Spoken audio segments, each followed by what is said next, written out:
지난 시간에 낸 과제에 대해서 풀이를 좀 해줄게요. 첫 번째 문제는 F1하고 F2의 비율을 구하는 거였어요. 이런 문제 같은 경우에는 그림에다가 직접 그 좌표를 표시해 가면서 그림을 공부하는 게 좋아요. 여기 보면 M1 여기 있죠. 질량이 있는데 이쪽 방향으로 F1의 힘이 가해지게 되는 거죠. 요거는 이런 식으로 물리원 할 때도 배웠지만 이런 식으로 표를 구한 다음에 여기에 이제 세타가 되고, 그리고 이게 지금 중력이 작용하기 때문에 연직 방향으로 mg라고 하는 중력이 작용하죠. 그리고 여기가 세타가 되죠. 그렇죠? 그리고 이쪽 방향으로는 수직 항력 n이 있게 되죠. 여기는 지금 질량이 m인 물체가 정지해 있다고 그랬잖아요. 그러니까 평형 상태라고 볼 수가 있죠.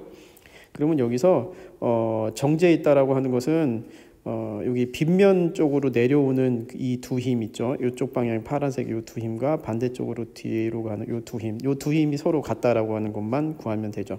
어차피 그 수직 항력의 반대 방향의 힘은 mg 코사인 세타로 어차피 같을 테니까 뭐 그런 것까지는 얘기할 필요가 없을 것 같아요.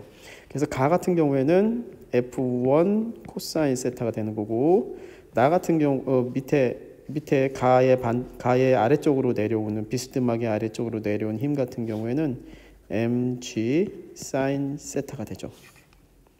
그렇죠? 그래서 옆에다가 이제 써보면 가 같은 경우에는 mg의 사인 세타가 f1의 코사인 세타가 되는 그런 상황이죠. 나는 어떤지 한번 볼게요. 나는 지금 질량이 m인 물체를 위 방향으로 밀고 있고 직접 이게 F2가 돼요. 그죠? 그리고 여기에도 역시 mg라고 하는 중력이 작용할 거고, 이건 역시 이런 식으로 점선으로 이렇게 표시를 해보면 수평 방향으로 얘가 세타가 될 거고 역시 얘가 세타가 될 거예요. 그렇죠? 그러면은 이거 역시 얘는 빨간색으로 한번 해볼게요. 얘는 이쪽 방향에 작용하는 힘과 이쪽 방향으로 작용하는 F2가 같아야지 되는 그런 상황이 되죠. 나 같은 경우에는 그래서 F2와 mg 사인 세타가 같아야 되는 상황이죠.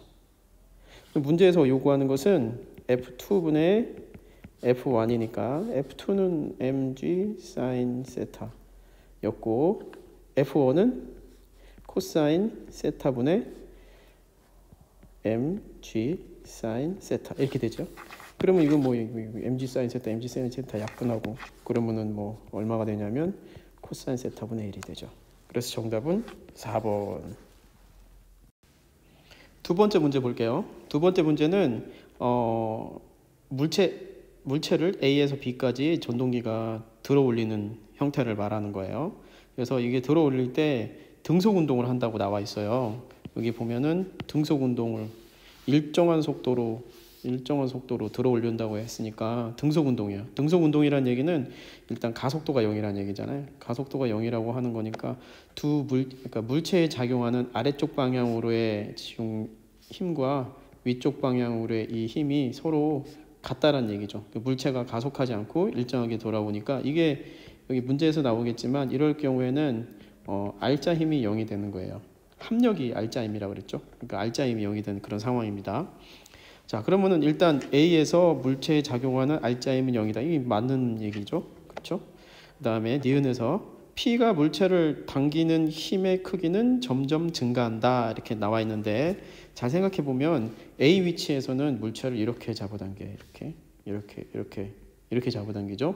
그리고 A 위치에서는 이렇게 잡아당기고 B의 위치에서는 물체를 옆으로 이렇게 잡아당겨. 이게 B의 위치예요.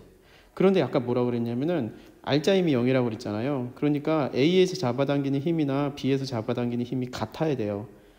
다시 말하면 두 힘의 합력이 같아야 되는 거죠. 여기 알짜 힘과 중력과의 합력이 같아야 된다는 얘기니까, 예를 들어서 여기서 이렇게 합성하면 이렇게 크게 나오잖아요. 그리고 여기서는 합성하면 이렇게 작게 나오는 거잖아요. 그러니까 이게 아니라 이 두 힘이 서로 같아야 된다라고 하는 얘기가 되죠. 그럼 그림을 다시 그려야 돼.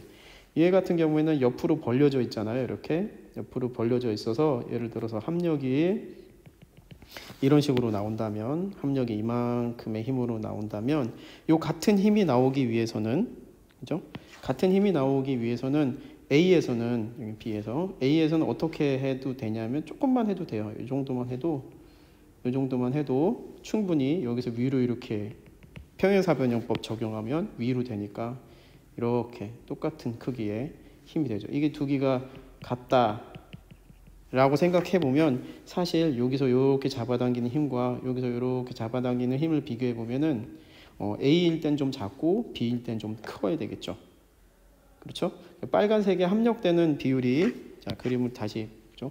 이 화살표의 길이와 이 화살표의 길이가 같기 위해서는 B에서는 옆으로 굉장히 세게 잡아당겨야 되고 A일 때는 조금만 잡아당겨도 각도가 작으니까 합성하면 쭉 늘어나기 때문에 A에선 작게 잡아당기고 B에선 크게 잡아당겨야 돼요. 근데 A에서 B까지 연속적으로 움직인다면 점점점 잡아당기는 힘은 커져야 되겠죠. 그렇죠? 그러니까 여기도 마찬가지로 잡아당기는 힘이 증가해야 된다는, P가 물체를 잡아당기는 힘이 크긴 점점 증가한다. 이게 또 맞는 내용이 되겠어요. 그 다음에 B에서 물체를 당기는 힘의 크기는 P가 Q보다 크다라고 했죠. B 같은 경우에는 여기 보면 이쪽이 B죠. 이 부분이 B죠. 여기서 지금 잘 보면은 설명에서 물체까지의 길이는 P가 짧다 그랬어요. P가 짧고 Q는 길다라고 그랬어요. 이런 상황 같은 경우에는 극단적으로 좀 그려주는 것도 있어요.